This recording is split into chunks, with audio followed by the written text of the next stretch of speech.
Rail কর্মীদের ভুল আটকাতেই যুদ্ধকালীন তৎপরতায় কবজের ব্যবস্থা করা হয়েছে। আর ইতিমধ্যেই ১৫০০ কিলোমিটার রুটে কবজের ব্যবহার করা হয়েছে। আগামী ২ বছরে ৩০০০ কিলোমিটার করে অন্যান্য রুটেও কবজ ব্যবহার করা হবে। দুর্ঘটনা আটকাতে এই দাবি রেল বোর্ডের সিইও জয়া বর্মা সিনহার।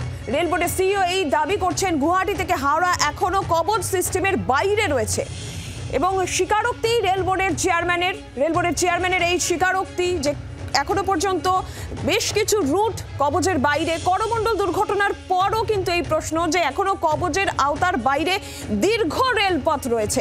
গুয়াহাটি থেকে হাওড়া এখনো পর্যন্ত কবজ সিস্টেমের মধ্যে আসেইনি।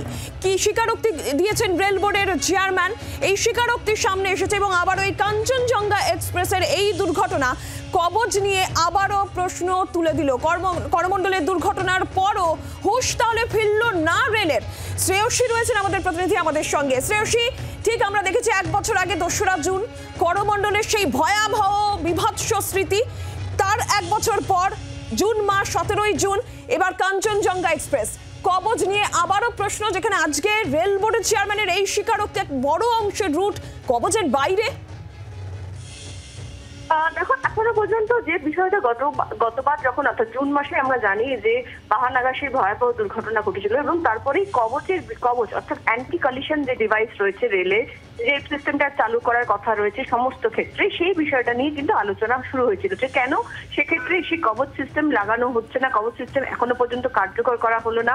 এবং মুখ্যমন্ত্রী যখন তিনি গিয়েছিলেন উড়িষ্যা, তখন সেখানেও কিন্তু গিয়ে কার্যত তিনি এই বিষয়ে প্রশ্ন তুলেছিলেন ঘটনাস্থলে দাঁড়িয়ে। আজকেও যখন এই দুর্ঘটনা ঘটছে, সেই দুর্ঘটনা পরেও কিন্তু ফের আবার একই রকম ভাবে এই কবচ নিয়ে কিন্তু প্রশ্ন উঠছে যে অ্যান্টি কলিশন যে ডিভাইস, সেই ডিভাইস কিন্তু এখনো পর্যন্ত গোটা দেশে কার্যকর করা হয়নি। কেন কার্যকর করা হয়নি? এক্ষেত্রে যেটা রেল বোর্ড তারা যেটা বলছেন যে এই গোটা বিষয়টা কার্যকর করার যে প্রস্তাব বা যে প্রক্রিয়া, সেই প্রক্রিয়া চলছে, ইতিমধ্যেই ধাপে ধাপে করা হচ্ছে এবং এবছরের মধ্যেই কলকাতা টু দিল্লি যে রুটটা, সেই রুটে কবচ সিস্টেম কার্যকর করা হবে এমনটা কিন্তু তারা জানাচ্ছেন। কিন্তু কার্যত সে কার্যকর যে প্রক্রিয়া দেখা যাচ্ছে যে সেই প্রক্রিয়ার মধ্যেই কিন্তু একাধিক এই কলিশন অর্থাৎ একটা ট্রেন অন্য ট্রেনকে ধাক্কা মেরে দিচ্ছে, সেই ধরনের ঘটনাগুলো ঘটছে।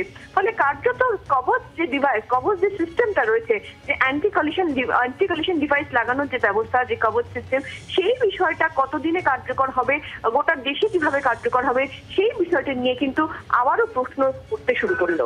শ্রেয়সী, এই জায়গা থেকেই যেখানে বলা হচ্ছে যে শিয়ালদা গুয়াহাটি এই রুট এখনো পর্যন্ত কবচের বাইরে, রেল বোর্ডের তরফ থেকে বারবার করে এটা বলা হচ্ছে কবচ সিস্টেমের আন্ডারে সমস্ত রুট আসবে, কিন্তু বছরের পর বছর যাচ্ছে, আমরা দেখছি যে একাধিক দুর্ঘটনা ঘটছে এবং প্রাণহানি ঘটছে, কিন্তু তারপরেও হুঁশ এখনো রেলের ফিরছে না। জানি নাকি যে রুটে আজকে দুর্ঘটনা ঘটেছে, সেই রুটে কিন্তু এবছরে রেল বোর্ডের যে দেয়া তথ্য, সেই তথ্য অনুযায়ী কিন্তু এই রুটে এবছর নয়, বরঞ্চ এখান থেকে রেল বোর্ড যেটা তথ্য দিচ্ছে, বলা হচ্ছে যে এবছরের মধ্যে দিল্লি হাওড়া যে রুট রয়েছে, সেই রুটে কবচ সিস্টেম বা অ্যান্টি কলিশন ডিভাইস যে ব্যবস্থা, সেই ব্যবস্থা কার্যকর করা হবে এবং সেক্ষেত্রে এই রুটটাতে হবে ওয়েস্ট বেঙ্গলের, কিন্তু বাকি সমস্ত জায়গায় কতদিনে হবে, কিভাবে হবে, সেই এবং সেটা কত ধাপে হবে, যেটা রেল বোর্ড তারা যেটা বলছেন যে এক্ষেত্রে ধাপে ধাপে করা হচ্ছে এবং এই সিস্টেমটা যারা তৈরি করছে তাদেরকেও জিনিসপত্র উৎপাদন করতে হচ্ছে, ফলে সেটা করতেও সময় লেগে যাচ্ছে। সেই জায়গা থেকে তারা বলছে যে এটা করতে অনেকটাই সময় লাগছে, ধাপে ধাপে যেহেতু করতে হচ্ছে এবং সেক্ষেত্রে জিনিসগুলো তৈরি করতেও সময় লাগছে। ফলে কার্যত ওয়েস্ট বেঙ্গলের ক্ষেত্রে যেটা রেল বোর্ড জানাচ্ছে যে এক্ষেত্রে কবচ যে সিস্টেমটা, এই সিস্টেমের মধ্যে দিল্লি কলকাতা যে রুটটাকে আনা হবে এবং এনে সেই রুটটার মধ্যে কিন্তু এই কবচ সিস্টেমটা করা হবে এই বছরের মধ্যে। কিন্তু বাকি অংশ কবে হবে ওয়েস্ট বেঙ্গলে, সেই বিষয়টা কিন্তু এখনো পর্যন্ত জানানো হয়নি বা জানানো যাচ্ছে না। ফলে হাওড়া দিল্লি রুট এই বছর হবে, মূলত রাজধানী চলাচল করে, সেই রুটটাতে কিন্তু এবছরই কবচ সিস্টেম হবে। বাকি জায়গায় কবে হবে, বিশেষত বাহানাগার পরেও, ঘটনার পরেও কিন্তু এখনো সেই কবচ এগোনোর দরকার ছিল, ততটা কবচ সিস্টেম অ্যাপ্লাই করা বা সেটাকে কার্যকর করা এগিয়েছে, এই সামগ্রিক সমস্ত বিষয়গুলোই কিন্তু প্রশ্নের মুখে। ধন্যবাদ শ্রেয়সী। সেক্ষেত্রে কবে এই যে দীর্ঘ রুট এখনো পর্যন্ত কবচ সিস্টেমের বাইরে রয়েছে, সেই কবচ সিস্টেমের মধ্যে আসবে, সেই অপেক্ষায় রয়েছে। যদিও রেল বোর্ডের সিইও জয়া বর্মা সিনহা তিনি কি বলছেন, চেয়ারম্যান রেল বোর্ডের সিইও চেয়ারম্যান জয়া বর্মা সিনহা, শুনুন। We have to control human error also, जिसके लिए कि कवच is the most important thing जो कि proliferate करना है।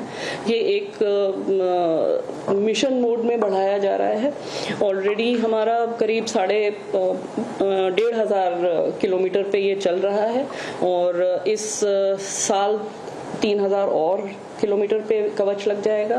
नेक्स्ट ईयर फिर 3,000 की और एक्स्ट्रा प्लानिंग है, पर पूरे भारतवर्ष में लगाने के लिए ग्रेजुअली इसको बिल्डअप करना है, क्योंकि हमें जो ये सप्लाई भी करते हैं ये इक्विपमेंट, वो लोगों को भी अपना प्रोडक्शन रैंप अप करना है। So we are trying to help them and persuade them कि इसको बढ़ाइए आप, जितनी जल्दी हम इसको प्रोलिफरेट कर सके उतना ही अच्छा होगा। मैम, कवच क्या पूर्वोत्तर और पश्चिम बंगाल में कहीं पर भी नहीं है? प्लान्ड है ना, प्लान्ड है, क्योंकि ये अभी जो 3,000 किलोमीटर जो इस साल कंप्लीट हो जाएगा उसमें बंगाल भी है, दिल्ली हावड़ा। আর এই যে দীর্ঘ রুট এখনো পর্যন্ত কবচ সিস্টেমের বাইরে রয়েছে, এই অ্যান্টি কলিশন ডিভাইস নিয়ে দুর্ঘটনাস্থলে যাওয়ার আগে মমতা বন্দ্যোপাধ্যায় রাজ্যের মুখ্যমন্ত্রী তিনি কি বলেছেন শুনুন। অ্যান্টি কলিশন ডিভাইস নামটাই অ্যান্টি কলিশন ডিভাইস, ওরা কিসের কি নাম দেবে তা আমার দেখার দরকার নেই। অ্যান্টি কলিউশন ডিভাইস আমি যখন রেল মিনিস্টার ছিলাম তখন করেছিলাম, এবং এর জন্য আমি কোঙ্কণ রেলওয়েকে কাজে লাগিয়েছিলাম। মুম্বাইতে, গোয়াতে, আমি নিজে মাডগাঁওতে গেছিলাম।